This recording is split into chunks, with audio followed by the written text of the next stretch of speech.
But if serving the Lord seems undesirable to you, then choose for yourselves this day whom you will serve, whether the gods your forefathers served beyond the river, or the gods of the Amorites in whose land you are living. But as for me and my household, we will serve the Lord. Choose this day who you will serve. The gods you see around you, the gods everyone else are promoting, or will you serve the God who has saved you, who has delivered your family, who has brought you out of the wilderness, who has taken you to a promised land, who has conquered the people on your behalf in that promised land, and brought you to a place now of rest and refreshment? Choose this day whom you will serve. As for me and my house, we will serve the Lord. Oh, totally, everybody says. We are totally going to choose God and we will serve Him. And they completely do. Until they don't. And this takes a little bit of context, I think, to unpack and to explain why here in the 24th and final chapter of Joshua, why after all this time, Joshua would say, choose this day. I mean, haven't they been kind of choosing to follow the Lord for a while now? I mean, it has been 40 years in the desert. So why now is Joshua saying, choose this day? I mean, as though it were some kind of first-time offer.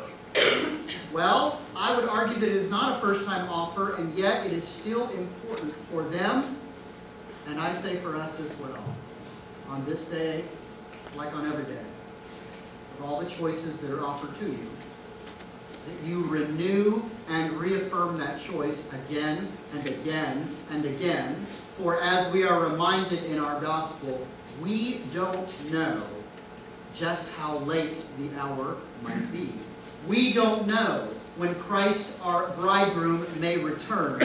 We don't know when even our own mortal lives might come to a conclusion.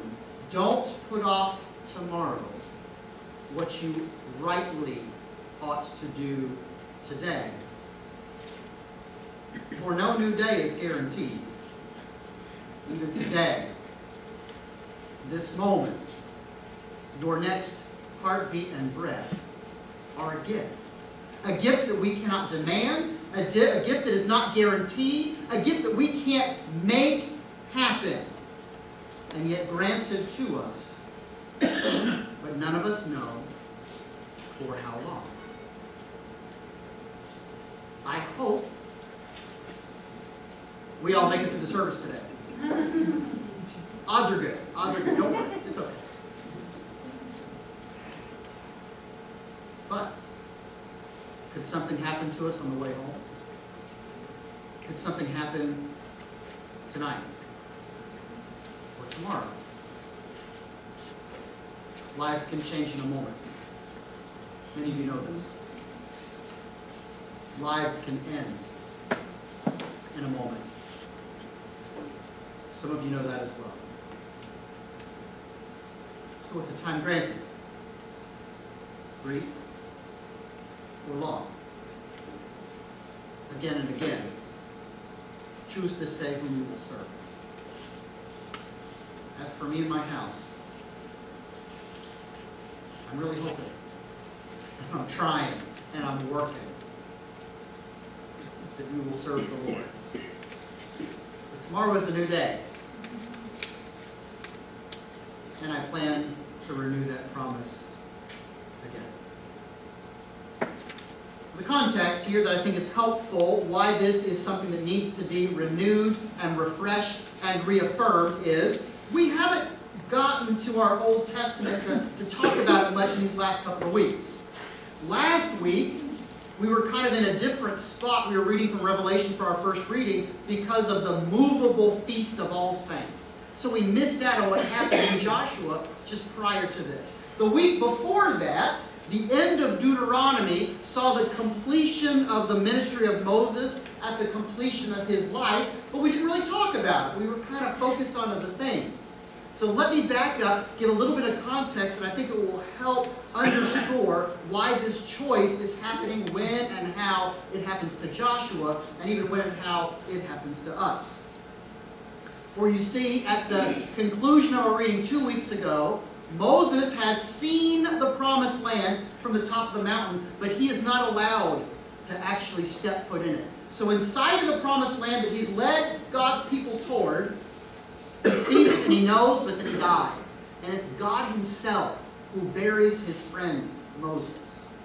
So now the mantle of leadership has passed on to Joshua. And Joshua is now charged with leading this people who have now traveled for 40 years in the desert to cross the river Jordan and into the land of promise. So he has the people reconsecrate themselves to the service and gratitude of God. And God directs Joshua to have the priest carry the Ark of the Covenant and step into the river. And the river Jordan is going to stop flowing. It's at a flood stage, but it's going to stop. And so the people will cross into the promised land through a river on dry ground. Seem familiar? Well, it was done on purpose. Just as Moses, through the power of God, led the people out of slavery and into freedom through the parting of the Red Sea, so Joshua, through the power of God, will lead the people from the wilderness into the land of promise through the river on dry ground. And in a sense, it's very poetic and it's neat, and God has kind of made these beautiful bookends to really pass the baton and pass the torch to Joshua. But let me underscore something different about this context that may not make sense without further investigation. There were a lot of people who were freed from slavery. There were a lot of people who were brought through the Red Sea, who escaped the Egyptians, who experienced the plagues. Only 2 of them have survived to make it across the Jordan and into the Promised Land. Only Joshua and Caleb, out of that original generation, they're the only ones to cross through. So the people that Joshua are leading through, they didn't cross the Red Sea themselves. That was their fathers and their grandfathers. The generation that now crosses into the Promised Land, they were born in the wilderness. All they know is journey in the wilderness. All they know is a pillar of cloud by day and a pillar of fire by night. All they know is manna on the ground every morning and quail every night. All they know about Egypt, about slavery, about plagues, about death of the firstborn and crossing over the Red Sea are the stories from their parents and their grandparents. They didn't experience that firsthand. Now they do. Firsthand, they get to cross through the water on dry ground, just as their forebears have done. They receive the benefit of the promised land, though they themselves were never slaves. We are now at the conclusion of Joshua's life. Chapter 24 that we read for, it's the last chapter in Joshua. So what we sort of skipped over or we've missed based off of our readings is Joshua leading the people of God into the promised land, and then one by one watching the kingdoms that already existed there fall to the might of God, and the people of Israel being able to settle, to be at peace, to stop wandering, to lay down roots, and finally find a home. And so Joshua is giving his final instructions. That's where this is coming from. To people who never knew the slavery, who never knew the plagues, who never knew the Red Sea, who were not there to hear the complaints and the grumbles, that after spectacular power, God delivers his people, and within days they're like, oh, why did you bring us out here to die? Oh, Egypt was so good. At least we had food. They didn't know that, but Joshua did. He is warning them. You finally made it. Don't blow it. You think you can't. I'm telling you, you can. I was there with your parents and your grandparents who were supernaturally delivered time and again, and you know what? They kept doing crazy stuff. And you know what? They kept complaining. And you know what? They made a golden calf idol. Are you kidding me? They did the worst, stupidest, craziest things, even though the power of God was manifest right in front of them every day. You are no better. Do not let yourself become complacent. Do not let yourself, as you settle down, you just settle in and you figure, we're done here. We don't need no God. We don't need no stinking God. We can kind of do whatever we want. Or we forget. Because there's no more power, there's no pillar of cloud, no more pillar of fire. We don't need manna anymore. God, shmai. Or, that's kind of an interesting God. He lets me do these cool things. That looks like a lot of fun. They would never let me do it back home. He says, don't blow it now. You're in the end zone. You've already scored. Don't blow it now.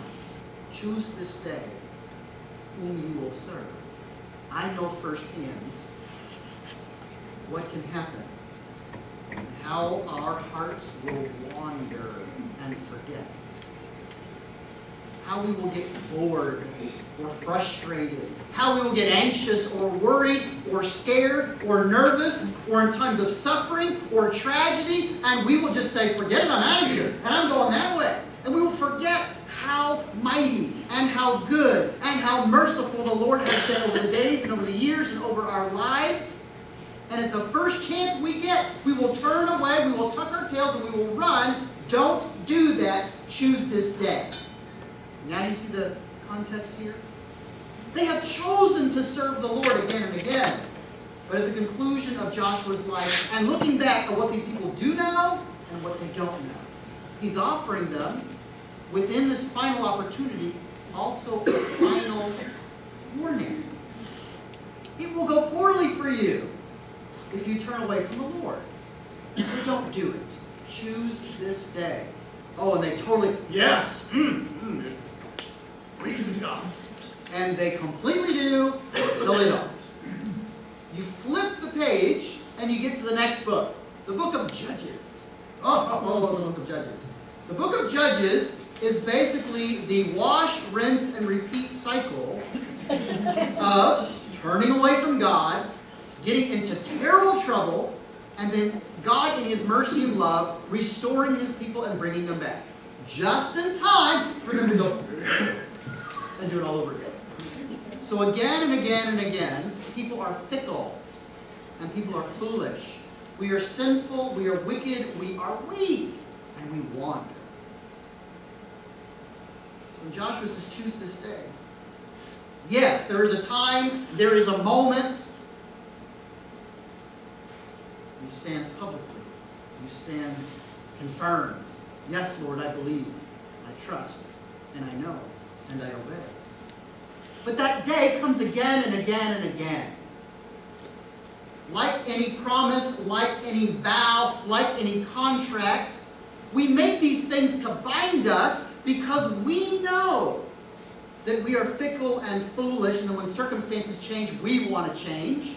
And since we cannot know the future with certainty, we sign our name to stuff. We shake our hands. We offer our promises. We give our vows. We exchange rings. Whatever it might be, where we say, this is in light of the unknowable circumstances, but this is my commitment. And I know that my circumstances might change, so that's why I make my promise, for better or for worse, for richer or for poor, in sickness and in health. That's why I sign on the dotted line. Even if I lose my job, I'm still going to make my mortgage payments. And if I look in your eye and I shake your hand and I say, I'm going to do such and such, I'm obliged to do it, even if I don't feel like it. Or even the day I thought it was going to happen, it got kind of rainy, got kind of cold, and maybe I'll sleep in. Say I choose this day, or I make my vow, or I make my promise. It is to say I can't know what the future is, but regardless, This is what I will do. This is what I will obligate myself to. I know that my heart will wander and I'm fickle and I'm foolish. Therefore, I want to bind myself externally so that I will fulfill my obligations and my duties. But I got to tell you, for anything important, for anything worthwhile, don't you have to renew and reaffirm those promises, those vows, those contracts? I know there are folks here who know firsthand that it's one thing to stand up with the bride in a white dress and the groom in his tux and to say, I do and I will. That's pretty. But then know the difficulty and the pain of divorce. It's some unforeseen circumstance that nobody signs up for in the beginning changed the equation sufficiently where it felt like it just couldn't happen anymore. How often, within the reality of that tragedy,